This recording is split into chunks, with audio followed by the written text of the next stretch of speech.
It's just after 7:20. Good morning to you.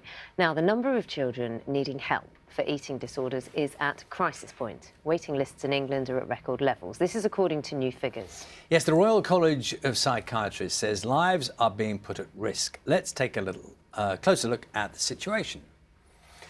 So between October and December 2021, more than 1,900 young people were waiting for routine treatment, the highest number on record. Now, more than 200 young people were waiting for urgent treatment, the second highest number on record. And just 59% of patients started urgent treatment within 1 week, well short of the government target of 95%.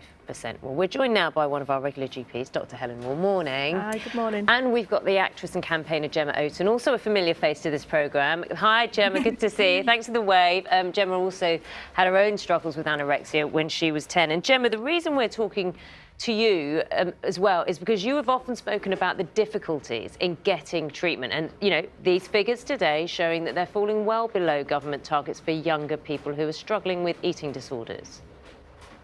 I think, Nada, we've spoken 4 times over the pandemic about this now, and I'm just wondering, when do we have to reach a peak for actually action to be made? 27 years ago, I was in the same position. I was taken to the doctor by my parents. I was turned away because I wasn't low enough in weight to have a problem, apparently, which is nonsensical because an eating disorder is a mental health illness. It's not about weight. And then in 1.5 years' time after that, I was given 24 hours to live, admitted to a children's psychiatric unit. And that was my life for 13 years. Our kids deserve better and more needs to be done. Yeah, Dr. Helen Wall. That was Gemma's experience years ago, and still we're talking about, and we understand, of course, the pandemic has set back services across the NHS. Absolutely. But to be so below target and forgetting the targets, children aren't getting the help they need. No, it's very disheartening, isn't it, to see our children in this position, and I totally agree with Gemma. It's not acceptable as such. Unfortunately, the pandemic has put everything back years, if you like, across the system. And, the pandemic's been really hard for young people. It's increased all mental health illnesses across a wide range of scope. And I think, Gemma made a really good point. This is a mental health illness, an eating disorder, and it is really key that we understand the seriousness of it. So can I ask, Helen, so say a family or a young person takes the very brave step of coming to see you as a GP. Maybe it's the first time they've sort of acknowledged it. And they come in and they see you and they think they've got a problem, and you can see there is an eating disorder issue, real concerns. What can you do? I mean, we're hearing all the times about the pressures on the service, the facilities available. Are you able to offer them anything other than, your professional experience and your advice? But beyond that, what is available? Well, we are still referring into these services, so it's not that the waiting list is high, so it's closed. We are still referring, but as you've mentioned, the wait times are considerably longer than they should be. So for an urgent referral, they should be seen within 1 week. Those, if you look at the pre-pandemic levels, those figures have gone up 72% in number of people needing to be seen urgently. So hold on, just help me with that one. So you get an urgent referral. So that is obviously an immediate risk. So that would have been a week, and what would be happening now? You'll be waiting longer than a week, and the routine referrals have gone up 36%. So, that we are in crisis across a wide range of mental health services for children.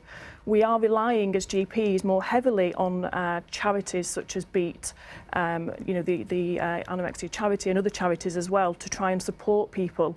It's not ideal, but what I really would stress to people is still please come forwards. If you are struggling, don't see this waiting time as a reason not to come forwards, because we need people to tell us, and we will advocate for those patients and push for treatment. I mean, the thing that shocked me is this urgent. There are more than 200 young people waiting for urgent treatment. What's urgent?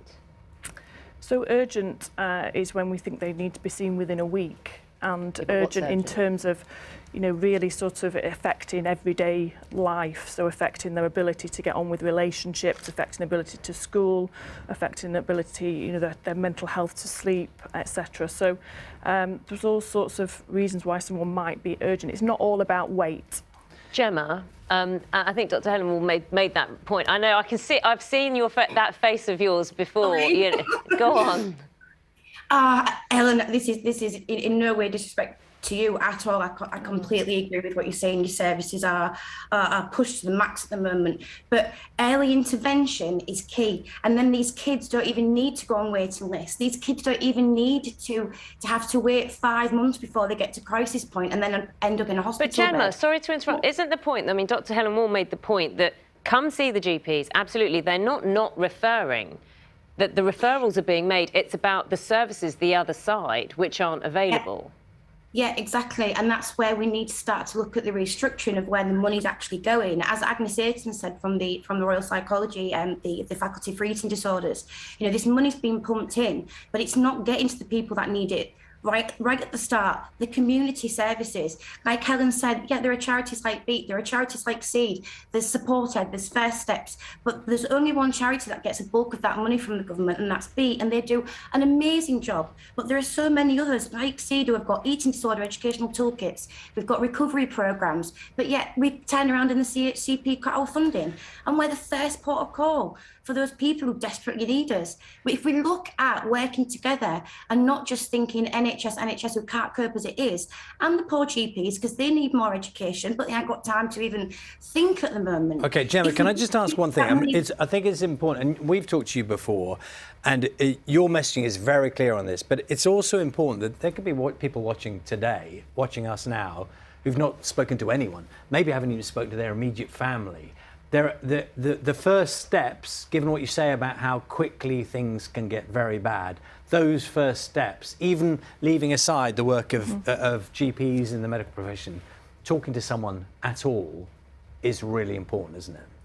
It's really important, it's really brave, and it's the biggest step that anybody can take. And I think as much as I am passionate and I get wound up about this, there are amazing people out there who are willing to listen, but also there are 1.25 million people in the UK alone who are suffering from eating disorders.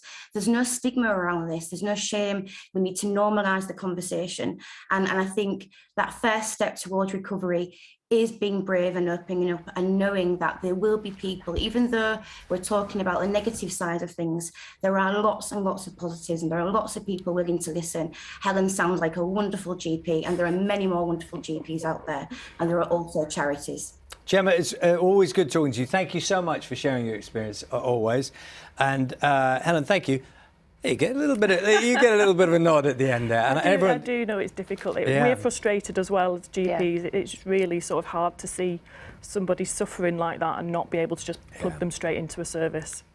We will no doubt talk about this again, of course. Thank you very much, Gemma. Thank you to you as well. For details of organisations which offer advice and support with eating disorders, you can go online to bbc.co.uk/action line. There will be a list of organisations which can help you, and numbers, of course.